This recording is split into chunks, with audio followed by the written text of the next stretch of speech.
2025 has been an absolutely packed year for gaming, and honestly, it's been hard to keep up. Derek and I have played a ton of games over the last few months, and although we've slowed down how often we craft review videos, there have been too many good games recently that deserve a review and your attention. So, this video is dedicated to them and to sharing our honest opinion on whether we'd recommend them, and more importantly, whether we think you should play them. For your convenience, we've chaptered the video to include each game genre, and you can find links to everything featured down in the description. Now, with all the fluff out of the way, let's get into it. One title that launched into its 1.0 release recently is Lens Island. Now, I'd never played this game before, but I'd had it on my wishlist for so long that when 1.0 was announced, I knew it was finally time to give it an honest look. Derek and I jumped into the co-op experience, and honestly, it was one of the better base-building, survival-esque games we've played recently. The multiplayer was plug-and-play, free from long tutorials or having to play solo for a while, and that was appreciated. We quite literally jumped right in, and Derek had a house built for us within 15 minutes. The great thing about this one is you can kind of make your own experience in it. If you prefer to stay on your home island and build up some farms while leveling your fishing skills alongside that, you can. If you want to go through it as an adventure RPG, building a boat and setting sail to different islands while conquering different dungeons, you can do that too. You can also just set up shop underground and never see the light of day again if you prefer, considering you can build pretty much anywhere in the game, with a few areas excluded from that. Your options really are quite limitless. And that was honestly my favorite feature about it. Derek and I had a blast spending our time bouncing around to different activities and never getting too bored with one or the other. After we'd gotten a bit tired of exploring, we'd go home and spiff up our base with the new recipes and crafting materials we'd acquired. I also loved the skill and talent system, as well as the ability to change the world and its difficulty to your liking. In fact, the only thing I really have to nitpick about is the camera and its finicky angles. While sometimes I feel like I can zoom out and get a good perspective, other times I feel as though I'm too far away to be successful in combat and collecting things. Of course, you can adjust it anytime, but it did get tedious after a while. Regardless of our one complaint, while I'm not 100% sure if the experience would feel the same solo, at the very least, Lens Island has our stamp of approval for our friends who love adventuring together. I'm well aware that it's been multiple months since Shadows was released, but it's still on my mind. Yes, tons of critics said it was just as good as Odyssey, yet gave the game a 7 overall. It blew my mind the controversy and review bombing this game got. But honestly, I adored it. I've always wanted a Japan-paced Assassin's Creed game where I could chase bad guys through cherry blossoms and parkour off a pagoda into a sick assassination combo. I got all of that and a lot more, so I'm pretty pleased. The dual character system was definitely peak for me. Experiencing the story of Shadows while being able to swap near seamlessly between two player characters, each with their own talent tree and weapon combos to build and change between, was amazing. There would be points I got tired of my stealthy gameplay with Naue and wanted to just charge headfirst into battle without having to think too hard, the way you did in Valhalla, which is exactly where Sasuke came into play. Not to mention, when you get bored with overall world exploration, you could go play a building sim back home and beautify your base. For someone like me who loots any shiny object they see, the amount of decorations I've collected was ridiculous. I could honestly go on for a while about Shadows. The pros of the game greatly outweighed the extremely few cons I experienced. My PC is pretty beefy, so I enjoyed a lag-free, graphically gorgeous, no game-breaking bugs experience. There was a short period of time when they had a bug that made your game stop frame for a second anytime you looted a chest, and that was pretty annoying, but it got fixed quickly, and my recent gameplay experiences have been wonderful. Sure, if you've never liked the Assassin's Creed franchise or aren't into heavy action RPG types, and especially don't enjoy anything set in Japan or of Oriental influence, then you have all the reason to skip it. That said, I would say Shadows is tied for being my favorite next to Odyssey and Black Flag. I do miss the shipbuilding and sailing those two offered, but the home and base building replacing it felt just as great, and made more sense anyway for the theme of the game. It definitely has our stamp of approval for those who do enjoy this franchise, or want to dive into a massive open world and live the life of a shinobi and a samurai. If you're looking for a different take on a survival based construction and management game, then The Altars might be the game for you. The Altars takes you on a morally gray journey as you plan your path to escape the deadly sun on an uncharted planet in the depths of space. Normally, you would have the aid of a standard team consisting of a scientist, miner, farmer, and doctor, among other professions. However, you are alone with only yourself to rely on. This is where things get interesting. Through advanced cloning technology, we can fill the gaps by altering our past experiences in life and use that to generate a whole new, well, us. For instance, I created an alter who had a vastly different encounter with our parents, leading to him becoming an expert technician who can help us with base repairs. These new alters will provide suggestions, tend to the base, and even cause conflict as they try to navigate through their new and confusing lives. They might even grow tired of your leadership and cause rebellions, because who's to say they aren't the best version of us? The Altars provides a great lens into the proverbial and controversial topic of cloning and its effects on the original as well as the clones. You'll need to strike a perfect balance between leading towards safety and caring for the needs of your new crewmates. As you explore further across the planet, you'll discover new resources that you can use to make enhancements to your base, which is essentially just shipping containers attached to the inside of a giant wheel. You can upgrade rooms, add new types of rooms, and even create a network of automation across the planet to increase the flow of materials for your base. The Altars is a refreshing and innovative take on the survival genre, as you find that your greatest enemy might not be the planet, but yourself. In my playthrough, I can already feel the tension rise across the crew as we get closer to our goal.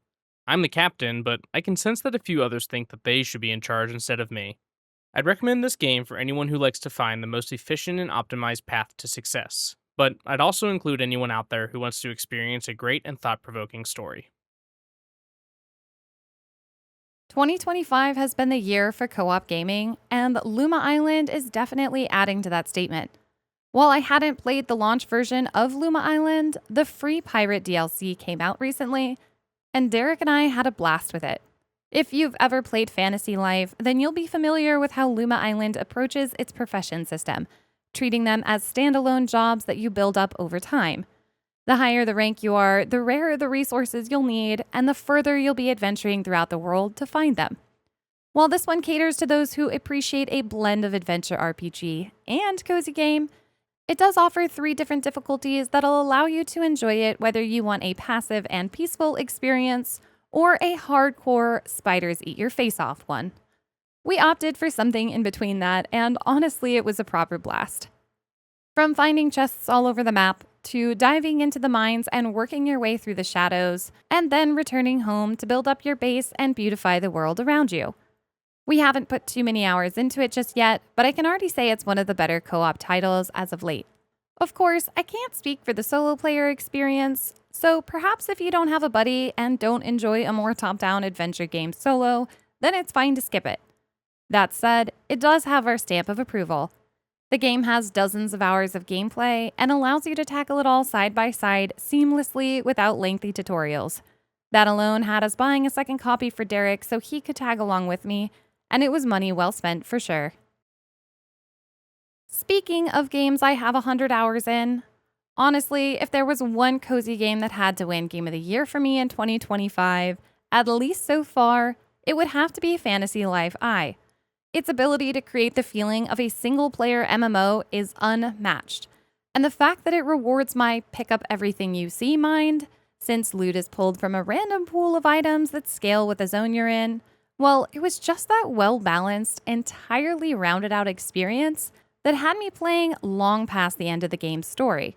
In fact, once the game's story does end, you unlock an open-world playground that is incredibly enjoyable with friends, since it offers challenging dungeons and zones that increase in rank the more you play and complete tasks within them.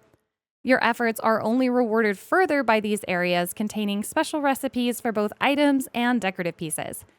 If you don't have friends, worry not. The Changeling system, aka NPC buddy system in the game, allows you to tackle all these endgame areas with the NPCs themselves. There are oodles of combat and skilled changelings, so if you really despise the idea of leveling your blacksmithing up, then you can take your blacksmith friend on adventures with you, and then order them to create whatever you might need.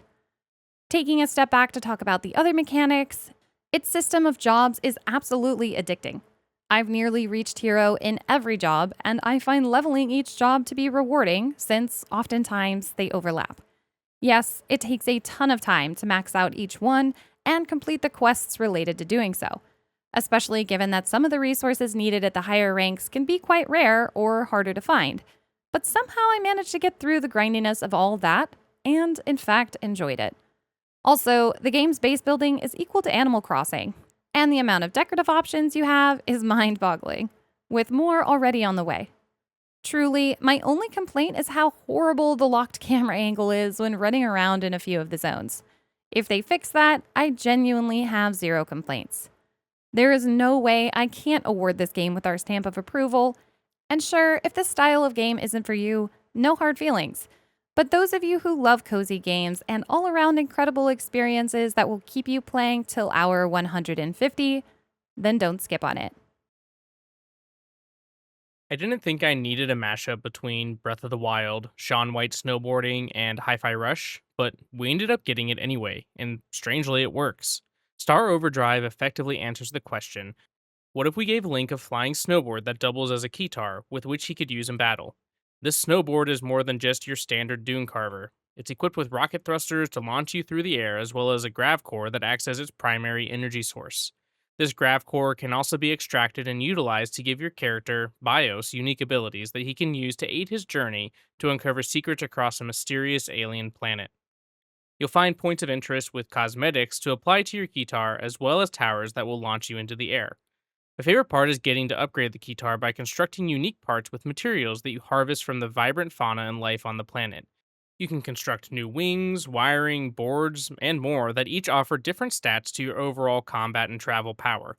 When you aren't fighting, you'll be trying to maximize your speed as you launch yourself off the tops of dunes. You can get moving pretty quickly, especially when you increase your boost capacity by adding a few twists and tricks in the air. There are even time trial gates stationed around the map, so if you feel your inner speed demon calling out, you can give those a go. They can be a little tricky if your board isn't upgraded enough. I found myself attempting these races over and over again, trying to hit the optimal line. I still haven't completed the one that I was stuck on, so I think I'll just have to come back to it at a later point. I'm looking forward to spending more time exploring this world at top speeds. I wouldn't get too invested in these side quests, though. You need to uncover the secrets of this planet through various journals that you find from a past explorer. If you're someone who thoroughly enjoys unlocked world exploration mixed with combat and secrets, then Star Overdrive might be just for you. One game our friend group has played recently is Neighbors Suburban Warfare. Now, this one is still in early access as well, and I can firmly say it has a long way to go before being a seamless experience. But let's start with the good, because honestly, we did have a great time with it. In this co-op base defense style party game, you'll pick a side and go with or against your friends in PvP battle. The goal is to acquire resources, build up your home and defenses, and eventually invade the enemy team's house to destroy their stuff and win the game. You do have to destroy your enemy's stuff to win, and the longer the game takes, the more fun and quirky buffs get added to it. This adds a level of chaos that does make the longer games at least more entertaining. So if you find you have the shy team that doesn't like to make big moves, by 20 minutes in, the game will force you out of your turtle shell one way or another. Now, while the actual gameplay is a ton of fun, given you can play as different characters with different special abilities and playstyles, there's just a lot still missing in the game that keeps it from being a fluid experience. Co-op lobbies disband after you play a single game, there's extremely limited home and character customization, so after a few rounds, it starts feeling super repetitive, and there are clearly some characters that are way better than others, so some overall balancing is needed too. That said, for an early access game, it's got a lot of promise. We obviously don't rate anything in early access, but I would say it's at least worth wishlisting and keeping an eye on for a few patches and updates to come out. Once 1.0 is on the horizon, you can count on more thoughts from us for sure. If you've been around the channel for a while, then you definitely know how much I've been looking forward to Tale of Seikyu's early access release. I'm pleased to say that the experience definitely delivered on what I was hoping for in terms of gameplay. The ability to swap between yokai forms to adventure through the world was quite enjoyable, especially once you unlock the flying. The early hours of the game do feel a bit slow, and the story aspects are quite clearly the most unfinished part of the experience. But that said, once I was able to dive deeper into the Fox ruins and unlock more forms, the game opened up and I immediately found it to be more fun. I will say that if you're in need of an experience that'll walk you through every step of the game, then this likely isn't it, at least not in its current state. I tapped into a lot of my gamer know-how to navigate how to do things, and while it will at least put markers on your map to lead you where to go, figuring out exactly what you need to be doing in some areas can be confusing. That said, I'm a big fan of survival experiences that don't hold your hand too much, so I didn't find it annoying or off-putting by any means. Still, I'm including that thought because others might find the opposite to be true for them, so consider accordingly. All in all, the game is still in early access, and there are a few things it could improve upon, but I've enjoyed my time with it. The graphics are beautiful, the combat is fun, even if it needs to be tightened up a bit, and the magic of the yokai world, plus the story revolving around all the foxes disappearing, well, it's kept me intrigued well past hour 10, so points for that. Of course, I'll be revisiting the game for future patches and its 1.0 release, so we'll keep you updated on our thoughts as it progresses. I was hesitant to try Expedition 33 as I've never really played many turn based games, but I was extremely glad that I gave it a shot. It's been a while since I was so enthralled by a game's atmosphere and story. Expedition 33 strikes a near perfect balance of setting a stage and letting you explore it. It's raw and gritty, but also has some humor sprinkled in to lighten the mood as you journey across a fantastical world in an attempt to stop the paintress from erasing our friends and family. You'll need to form a compatible and effective team of 3 characters, each with their own unique abilities. For each character, you have a wide selection of different abilities that you can choose from, providing excellent flexibility when planning your attack. Will you choose an explosive, fiery teen or a lightning fast swordsman to center your team around? The combat itself builds on the traditional turn based format with quicktime events incorporated with nearly every action. You need to press buttons to dodge and parry, as well as during your attacks. This provides a sense of skill beyond just strategizing powerful combos. As you explore the world, you'll uncover secrets about the reality that you face ahead. Be prepared for mystery, heartbreak, and laughter. There are various beautiful and sometimes creepy areas that will leave your jaw dropped. Sometimes I would just slowly walk forward and pan my camera at the floating islands and massive landscapes in the background. You'll want to explore every nook and cranny, as it'll enable you to find powerful weapons and passives that your character can equip. The passives, or Pictos, are one of my favorite features. There are tons of them to find, and they are the cherry on top of your team's build. They can really change the strengths and playstyle depending on which ones you equip. If you do it right, you can turn some characters into unstoppable powerhouses. I've already beaten the main story, but I'm still hooked trying to hunt down the ultimate weapons and Pictos to make my team completely broken. If you're looking for a game that blends incredible atmosphere with deep strategy and skill based combat, you have to check out Expedition 33. Another title that's going to be on my Game of the Year list for 2025 is Split Fiction. I have never played a game so hilariously fun that it had our sides splitting with laughter as Split Fiction did. I adored It Takes Two, but it pales in comparison to Split Fiction, and that really is saying something given how good the game was. If I had to put it into words, I'd say Split Fiction is what happens when you develop 20 different games and then somehow seamlessly link them together with such an intriguing storyline that you just can't help but keep playing. By the time you've played one of the mini storylines long enough to get bored with it, it jumps you on to the next game that is both new and still relevant all at the same time. One moment you're leaping from car to car in the middle of rush hour hover car traffic and firing plasma weapons at your enemies. And then the next you're farting out rainbows as a pig before getting sliced up into hot dogs and having to spread ketchup all over yourself. When you write it in a sentence like that, it seems utterly ridiculous, and it is. Yet still comes out to be a total masterpiece of the gaming world. The cherry on top is knowing you can buy a single copy with the friend pass and play as a duo without having to buy 2 copies. Derek and I didn't get accepted for a review code, paid full price, and would do it again any day of the week.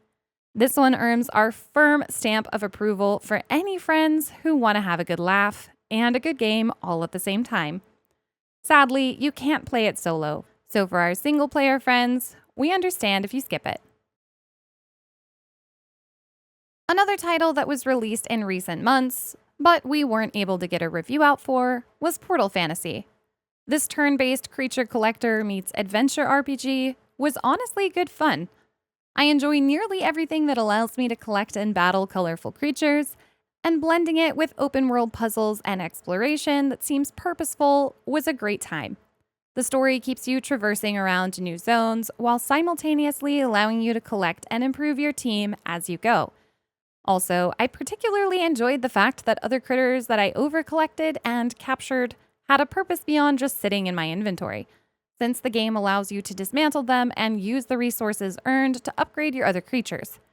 It seems morbid at first, yes, but the game explains it in a way that isn't just killing off all the creatures you don't need for their stuff. Thankfully. In terms of story elements, I found it to be quite comedic, with NPCs being more snarky and uninterested, knowing you're the 100th hopeful kid that's come along, saying they're going to be a great creature trainer. All that said, I've experienced quite a few bugs, from being frozen on a battle scene and having to hard quit the game, only to relaunch it and find I'd lost 10 minutes of progress, to the game just crashing all on its own. Some NPCs get bugged and you'll have to leave a zone and come back to them, and some items you pick up just magically aren't in your inventory.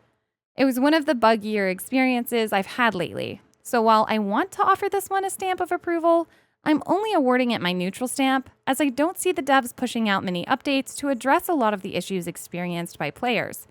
That said, given its smaller price tag, if you're looking for something that'll scratch that retro Pokemon itch, then it still might be worth the buy. And now, we've reached the end of our list. While we still have a few games on our backlog that we plan on checking out this month and including in July's roundup video, we hope this has helped you get a better idea of the games that have been released in recent months and our thoughts on them. We've never been day one reviewers, and honestly, we're more confident in our opinion about these games now, more so than in their first week of release. Hopefully now you can feel confident in your buying decision if you've been watching these games patiently, unsure if they were worth your time or not, past the initial hype. If you do end up with any questions about these games, please feel free to drop them below and we'll be happy to answer them. Before you leave, don't forget to tap those like and subscribe buttons. It helps our little fort go further in the algorithm and tells us we're doing a great job. A huge thanks for watching, and we're wishing you nothing but great gaming.